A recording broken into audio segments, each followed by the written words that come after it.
십자가 죽음을 앞두시고 우리 예수님께서 마지막 당부, 곧 유언을 하고 계십니다. 첫 번째 말씀은 내가 예수님의 신부로서 이 땅에서의 삶은 예수님을 기다리는 정언 기간이며, 그러므로 부활을 확신하며 죽음을 포함한 어떤 근심 걱정도 말고 하나님 아버지께서 만드신 이 세상에서 당당하게 살라는 것입니다. 이것이 첫 번째 남기신 말씀입니다. 오늘은 두 번째 당부를 하십니다. 그것은 성령을 받으라는 것입니다. 성령을 받으라. 여러분들은 성령을 받으셨습니까? 오늘날 교회에서 성령을 받는 것처럼 큰 혼란을 일으키는 것도 없을 것입니다. 과연 성령을 받는다는 것은 어떤 것일까? 이것을 분명히 오늘 이 시간 깨닫고 다른 여러 가지 말에 대해서 흔들리지 않기를 당부드립니다. 한 청년이 인터넷을 통해서 성령 세례와 기름 부음은 어떻게 다른 것이냐라는 질문을 해왔습니다. 같은 교회를 다니고 있는 어떤 처녀가 매일 몇 시간씩 교회에서 방언 기도를 하며 때로는 황홀경에 빠져서 소위 영무까지 추고 있는데, 그녀가 그 청년에게 당신은 성령을 받았는지는 몰라도 기름 부음은 받지 못했으며 이 기름 부음을 받아야 진짜 성도다라는 말을 하였다는 것입니다. 그 말을 들은 후 자신의 삶과 신앙에 대해서 깊은 회의가 들었다는 것입니다. 성령론의 대가로 알려진 A.W. 핑크라고 하는 학자가 이런 얘기를 하였습니다. 성령의 은사는 초대교회 당시에만 나타난 것이며 오늘날에는 더 이상 나타나지 않는다라고 말했습니다. 물론 틀린 말입니다. 오늘날에도 성령의 은사는 분명하게 존재하는데, 이 성령론의 대가인 핑크 목사님은 왜 그렇게 주장하였나 하면은 그만큼 성령에 대한 오해와 그로 인한 폐해가 교회에서 크다는 것입니다. 핑크는 성령의 은사의 왜곡은, 성령의 은사를 왜곡하는 것은 무절제한 방종을 조장하여서 영혼들을 미혹하고 파멸시키는 사탄에게 문을 활짝 열어주는 것이라고까지 강조합니다. 나는 성령을 받았어. 나한테는 투시의 은사, 예언의 은사, 환상의 은사가 있어 라고 주장하면서 특권의식으로 이렇게 군림하는 사람들은 뭐냐 그러면은 사탄에게 문을 활짝 열어주는 것이라고까지 강조합니다. 명심해야 합니다. 성령 하나님은 분명 능력으로 우리에게 임하십니다. 예수님께서 받은 바 성령의 능력을 어떻게 사용해야 하는지 친히 오늘 본문을 통해서 가르쳐 주십니다. 오늘 본문 말씀은 성령에 대한 절대 기준이 되는 말씀이다. 마음에 새기시기 바랍니다. 우리 예수님께서 말씀하십니다. 내가 아버지께 구하겠으니 그가 또 다른 보혜사를 너희에게 주사 영원토록 너희와 함께 있게 하시리니 저는 진리의 영이라. 세상은 능히 저를 받지 못하나니 이는 저를 보지도 못하고 알지도 못함이니라. 그러나 너희는 저를 아나니 저는 너희와 함께 계시며 또 너희 속에 계시겠습니다. 보혜사라고 하는 것은 헬라어로 파라클레이토스라는 말인데, 파라는 곁이라는 뜻입니다. 클레이토라고 하는 것은 변호자, 위로자, 중보자라는 뜻입니다. 이것은 무엇이냐 하면은 성령 하나님은 내 곁에서 나를 변호하시고 위로하시고 중보해 주시는 분. 그래서 하나님의 은혜를 내가 보존하도록 지켜주시는 존재라는 뜻입니다. 성령 하나님은 그 누구보다도 우리의 가장 가까운 곳에, 우리의 중심 안에 계십니다. 네. 예수님은 육체를 입으셨기에 거리가 있지만 성령 하나님은 영이심으로 가장 가까이 계실 수 있습니다. 네. 또한 우리를 위해 변호하시고 위로하시고 중보해 주십니다. 당연히 성령의 은사를 받은 사람들은 다른 사람들을 변호하고 위로하고 중보하고 살리는 일을 해야 합니다. 특권의식이나 굴림은 절대로 있을 수 없습니다. 절대로 있을 수 없습니다. 남을 비판하고 판단하는 그런 일을 해서는 절대로 안 됩니다. 성령 하나님을 예수님은 또 다른 보혜사라고 하셨습니다. 또 다른 보혜사, 그러면 원래 보혜사가 있다는 뜻입니다. 원래 보혜사가 누구일까요? 바로 예수님이십니다. 그러니까 예수님과 성령님의 하시는 일은 똑같다는 것입니다. 똑같다는 것입니다. 예수님께서 이 땅에 오셨습니다. 예수님께서 행하시는 모든 일들, 그 다음에 가르치시는 모든 말씀은 뭐예요? 위로하고 격려하고 중보하시는 그런 내용, 다시 말해서 사람들을 살려내는 그러한 말씀들이었습니다. 예수님께서 이 땅에 오셨다는 것은 스스로를 낮추신 것입니다. 스스로를. 성령님도 마찬가지입니다. 예수님께서 하신 일들을 오고 오는 그리스도인들이 계승하도록 성령님을 보내셨습니다. 그래서 보혜사 곧 아버지께서 내 이름으로 보내실 성령, 그가 너희에게 모든 것을 가르치시고 내가 너희에게 말한 모든 것을 생각나게 하시리라. 네. 예수님께서 하시는 일, 그분의 가르침을 우리가 2000년 후에도 생각나게 하십니다. 그리고 생각날 뿐만 아니라 그 이름을 수행하도록 하시는 분. 그래서 구세주 예수님의 그 언행을 계속해서 세세 무궁토록 이어지게 하시는 분이 바로 성령님이십니다. 이것이 보혜사 성령님께서 하시는 가장 큰 일, 주된 업무입니다. 그러므로 하루 종일 교회에서 기도하고 영물을 주고 엄한 소리를 하는 그 처녀는 크게 잘못되었음을 아셔야 합니다. 크게 잘못되었습니다. 또한 교회에서 행하는 일들, 우리들이 행하는 일들과 예컨대 방언을 가르치는 일들이 과연 우리 예수님께서도 그렇게 하셨을까? 네, 꼭 반문하셔야 합니다. 교회의 가르침들이 예수님의 가르침과 같은 것인지 깊이 생각하셔야 합니다. 네. 만약에 아니라면은 그것들은 교회에서 해서는 안 될 일들입니다. 안 될 일들입니다. 우리 예수님께서 방언하셨을까? 영물을 추셨을까? 아니요. 그런 기록이 하나도 없습니다. 무엇보다도 우리 성령님은 진리의 영이십니다. 이 이름은 성령님의 가장 우선이 되는 존재 목적이 무엇인지 알려줍니다. 굉장하고 남들이 갖지 않은 희한한 능력을 발휘하게 하시는 것이 아니라 진리, 곧 올바른 것을 깨달아 행하게 하시는데 성령 하나님의 그 존재 목적이 있다는 것을 마음에 새기셔야 합니다. 새기셔야 합니다.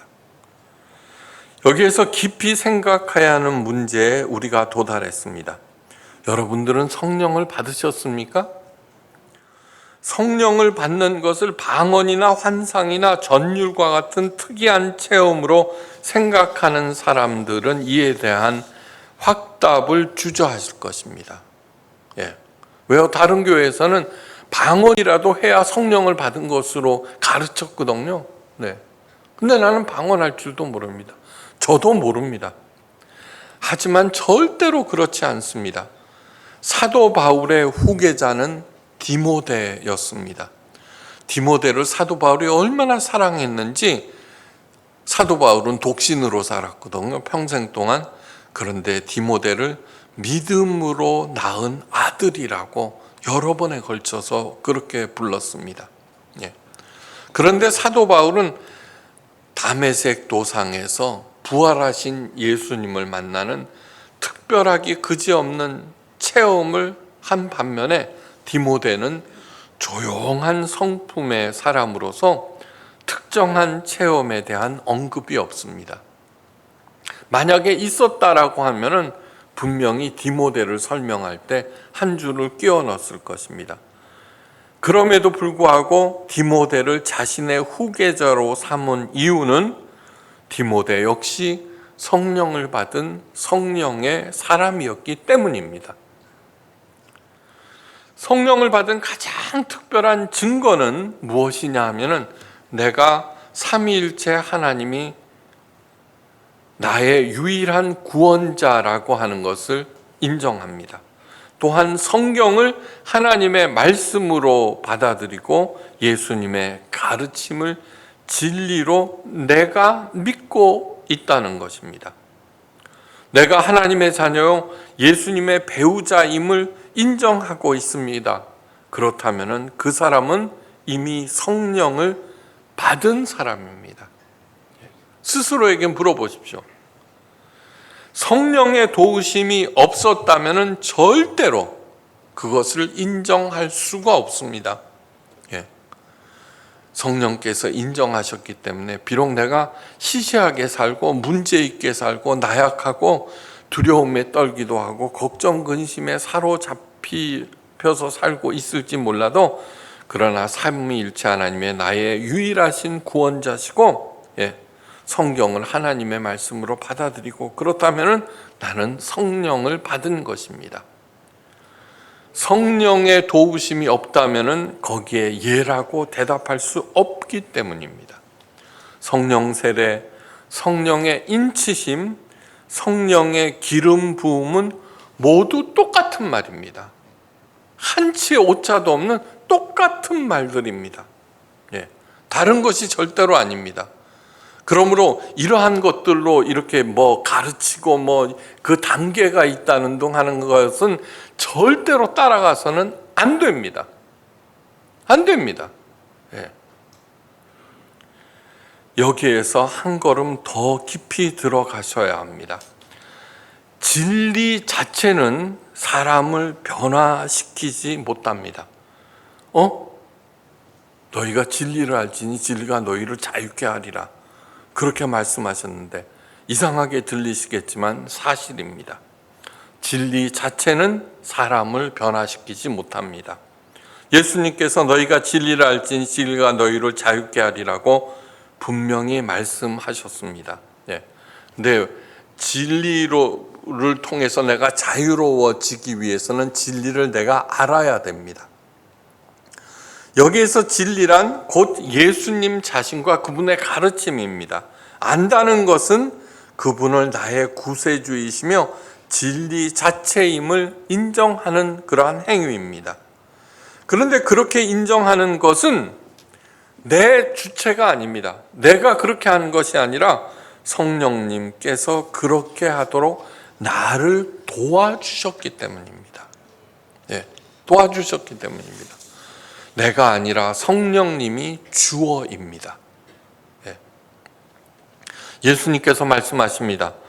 나를 보내신 아버지께서 이끌지 아니하시면은, 나를 보내신 아버지께서 이끌지 아니하시면은 아무라도 내게 올 수 없느니라. 요한복음 6장 44절입니다. 신실하고 성경적인 설교라고 할지라도 그 설교 자체가 사람들을 예수님께 인도하고 구원에 이르게 할 수 없습니다. 반드시 그 설교를 통해서 그 사람의 마음을 여시고 그 설교의 내용을 아멘으로 받아들이게 하시는 성령님의 역사가 있어야 합니다. 내가 예배에 참석하고 내가 설교를 듣고 찬양을 올리는 그 일을 하게 하신 분은 내가 아니라 바로 성령님이십니다. 성령님이십니다. 성령님을 생각할 때 잊지 말아야 할 것이 또 있습니다. 예수님께서 부활하시고 승천하신 것이 얼마나 고마운 처사인지 모릅니다. 성령은 영이심으로 시간과 공간의 제약을 받지 않으십니다. 그러므로 성령님은 하나님으로서 온 우주에 가득하시면서도 특별히 내 안에 거하십니다. 세상에서는 큰 것이 작은 것 안으로 들어갈 수 없습니다. 그런데 가장 크신 분이 먼지만도 못한 내 안에 거하시겠다는 것입니다. 이처럼 큰 기적, 이처럼 감사한 일은 없을 것입니다. 이를 아는 참 하나님의 자녀들은 그 어떤 어려움도 잠시 흔들릴 수는 있지만 끝내는 견뎌내고 이겨내어서 마침내 성령의 하나님의 영광에 이르게 됩니다. 이 모든 것이 성령 하나님의 위로하시고 격려하시고 보증하시는 덕분입니다. 또한 이 모든 것들이 성부, 성자, 성령 삼위일체 하나님의 끝도 없는 사랑의 조치들입니다. 그러므로 우리들은 정원 기간으로서 예수님의 신부로서 이 땅을 살아갈 때 좀 부족하고 어렵고 이래도 감사할 따름입니다. 감사할 따름입니다. 여기에서 더 깊은 차원으로 들어가는 문 앞에 서게 됩니다. 이상하게 들릴 말씀을 또 하겠습니다. 예수님의 십자가 구속만으로 절대로 구원에 이를 수 없습니다. 이 또한 무슨 말인가 싶겠지만 예수님에 의해서 완전한 속죄가 행해졌고 완전한 의가 생겨났고 하나님과 완벽하게 화목하게 되었습니다. 이는 분명한 사실입니다. 그러나 예수님의 십자가 사건이 반드시 내 사건이 돼야 합니다. 내 사건. 2000년 전에 그 유대 땅에서 목수로 태어나신 그 양반과 오늘날에 내가 무슨 상관이 있습니까? 성령 하나님은 하나님과 나를 이어주시고 하늘과 땅을 이어주시는 분, 그래서 하나가 되게 하시는 분입니다. 그분으로 말미암아 2000년 전에 유대 땅에서 오신 목수 예수라는 그분이 나의 구원자가 되어주신 것입니다. 다른 말로 얘기하면 십자가 사건이 역사상 어느 날 있었던 그러한 사건이 아니라 나를 위한 그 사건이 된다는 얘기입니다. 다른 말로 얘기하면 이 신앙이 구체적인 현실 사건으로 내게 일어나야 한다는 얘기입니다. 그것을 가능하게 하시는 분이 바로 성령 하나님입니다. 그때 비로소 구원이 일어납니다. 성령 하나님, 나를 거룩하게 하시는 성화 사역이 없이는 예수님의 구속은 거기 2000년 전 거기에 있었던 일이고 죄를 반복하고 있는 이 가련한 나는 여기에 있을 뿐입니다. 그것을 이어주시는 분 바로 성령 하나님이십니다.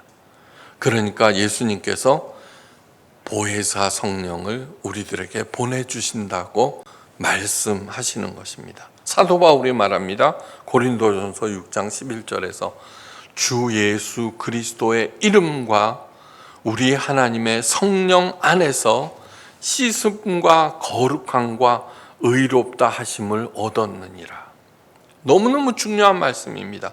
구원은 예수 그리스도의 이름만으로 또는 성령의 사용만으로 이루어지는 것이 아니라 예수 그리스도의 이름과 성령님의 성화 사역이 나와 함께 더해져서 성부 하나님의 영광에 이르게 된다는 것입니다.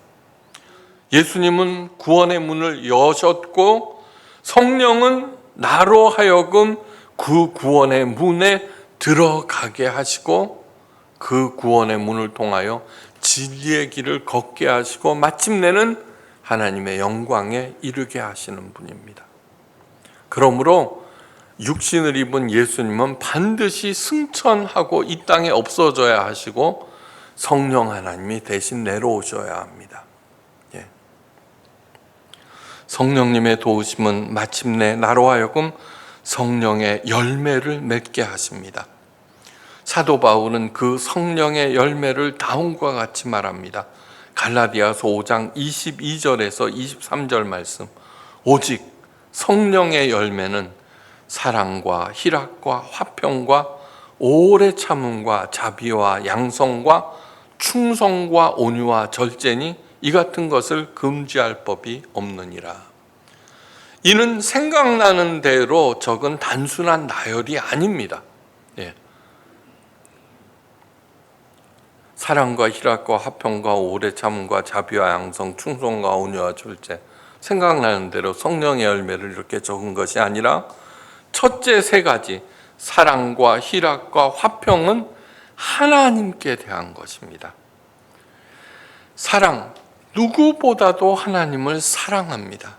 희락, 하나님의 처사에 감사하며 기뻐합니다. 화평, 하나님과 영원한 화평을 누리게 됩니다. 두 번째 세 가지 오래 참음과 자비와 양선은 다른 사람에 대한 것입니다. 아무리 화가 나고 속이 상해도 오래 참습니다. 네.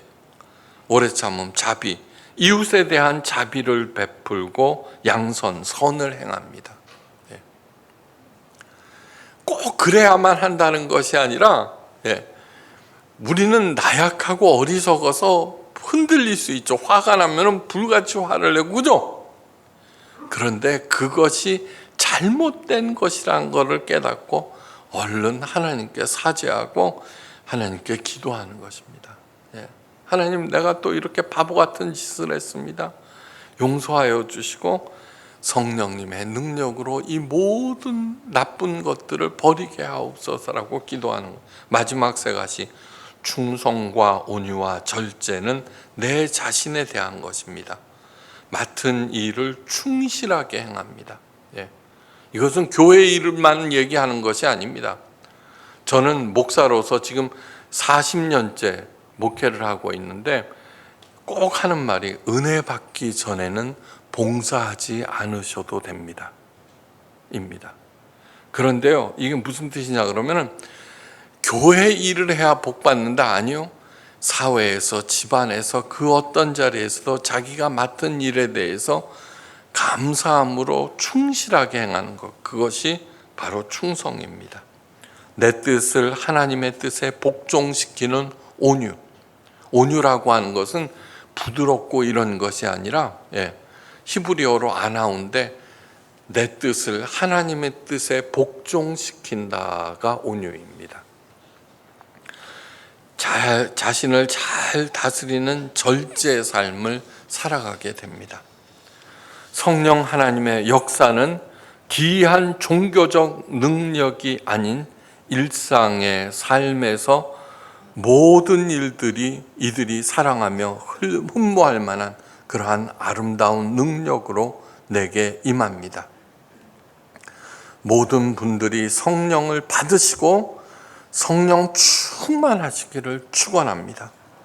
그리할 때 내 삶은 100배 풍성한 열매를 맺어서 내 자신과 남을 살려내고 그 복을 받고 누리고 베푸시는 참 하나님의 자녀가 됩니다.